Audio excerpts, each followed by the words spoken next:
बिस्मिल्लाहिर्रहमानिर्रहीम। अस्सलाम वालेकुम नाज़रीन। ये वो भूत हैं जो बातों से नहीं लातों से मानेंगे। आज की मेरी इस वीडियो का टाइटल यही है और मैं इसी के ऊपर बात करूँगा।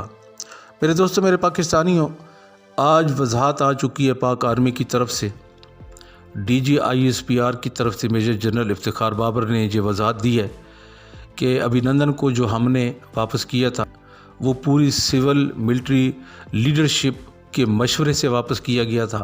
और उन्होंने ये वजाहत इसलिए पेश की है क्योंकि कल जो एजाज सादिक ने बात की थी असम्बली के फ्लोर पे, उन्होंने कहा था कि उस वक्त आपकी टांगें कांप रही थीं और ये शाह महमूद कुरैशी ने हमें कहा था कि अगर हमने अभिनंदन को वापस ना किया तो फिर इंडिया हमारे ऊपर हमला करेगा और हम नहीं चाहते कि इंडिया हमारे ऊपर हमला करे।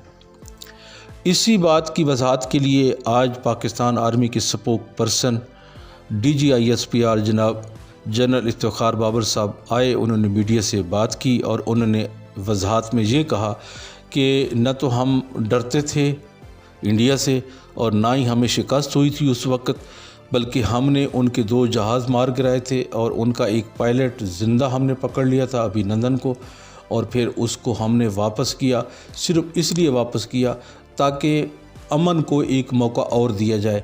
अगर खुदा न खास्ता हम ऐसा ना करते तो अमन को कोई धचका लगता तो फिर इसमें ज़्यादा नुकसान के चांस हमारे भी थे और उनके भी थे। मकसद बात करने का उनका ये था कि हमने अमन को एक मौका दिया, ना कि हम बुज़दिल थे या हम कमज़ोर थे। इस बात का कोई बिल्कुल उज़्व नहीं था, कोई बात नहीं थी। तो मेरे दोस्तों, मेरे पाकिस्तानी हो, आज DGISPR जनरल इफ्तिखार बाबर साहब ने जो बात की प्रेस कॉन्फ्रेंस करके, अपने तक तो वो सही है। मैं समझता हूँ उन्होंने बहुत अच्छा नमूना दिया, अपना एक अच्छा रद्द-ए-अमल दिया। उन्होंने कोई और गैर ज़रूरी बात नहीं की। उन्होंने सिर्फ़ और सिर्फ जो लोग इस वक्त पाकिस्तान के ख़िलाफ़ साजिश कर रहे हैं, जिस तरह पाकिस्तान की फ़ौज को टारगेट बना रहे हैं, जिस तरह पाकिस्तान की फ़ौज की तज़लील कर रहे हैं, पाकिस्तान की तज़लील कर रहे हैं, उनको एक बयान दिया कि आप लोग इस चीज़ से बाज़ आ जाओ।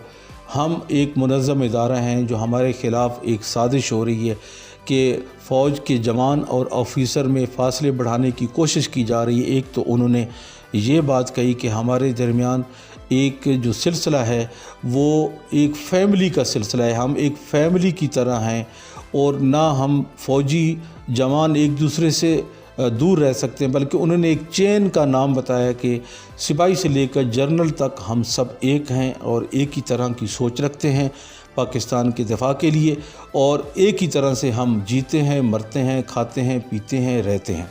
ये जनरल इफ्तिखार बाबर साहब की जो मीडिया कॉन्फ्रेंस हुई, उसमें सबसे जो ज़्यादा अहमियत की आमिल है वो ये चीज़ है कि उन्होंने जब कहा कि पाकिस्तान की फ़ौज एक मुनज़्ज़म इदारा है। इसमें कोई शक नहीं मेरे दोस्तों कि पाकिस्तान की फ़ौज एक मुनज़्ज़म इदारा है, एक फ़ैमिली है, जो जर्नैल से लेकर नीचे सिपाही तक सारे एक ही सोच रखते हैं।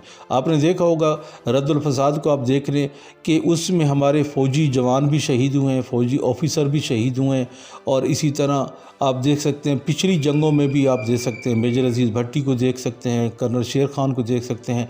ये सारे जितने भी लोग हैं ये ऑफिसर भी थे, जवान भी थे, हर किसी ने पाकिस्तान की खातिर अपनी अपनी जान का नजराना पेश किया। तो ये जो नवाज़ शरीफ की भोंडी हरकत थी, जिसने कहा कि पाकिस्तान के अंदर फ़ौजी जवान और पाकिस्तान के जो फ़ौज के ऑफिसर हैं उनमें कुछ गैप पैदा किया जाए, उनमें बगावत का अंसर पैदा किया जाए, ये हकीकत में मरीम नवाज़ की और ख़ास तौर पे ख़ुद नवाज़ शरीफ की जो एक भोंडी सियासत है, भोंडी हरकत ही आप उसको कह सकते हैं। मैं समझता हूँ कि ये जो PTM का जितना जलसे हो रहे हैं, जितनी भी एक इजलास हो रहे हैं, जितने भी इस तरह के जुलूस हो रहे हैं, इनके ऊपर पाबंदी लगनी चाहिए। और ख़ास तौर पे इस बयान के बाद नवाज़ शरीफ की जो पार्टी है उसको बैन होना चाहिए।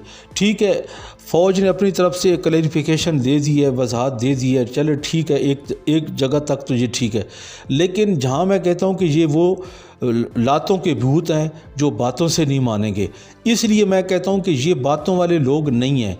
जब तक इनके ऊपर हुकूमत اور قانون کا ڈنڈا نہیں اٹھائے گی، خاص طور پہ فوج اپنے اوپر ڈیفنس کے لیے جو قانون کا ڈنڈا ہے جو ان کے پاس ایک ہے، جس کو جو قانون ہمیں اجازت دیتا ہے ایسے لوگوں کے خلاف کارروائی کرنے کی، ہم ان کو کیوں اس کے مطابق ہینڈل نہ کریں؟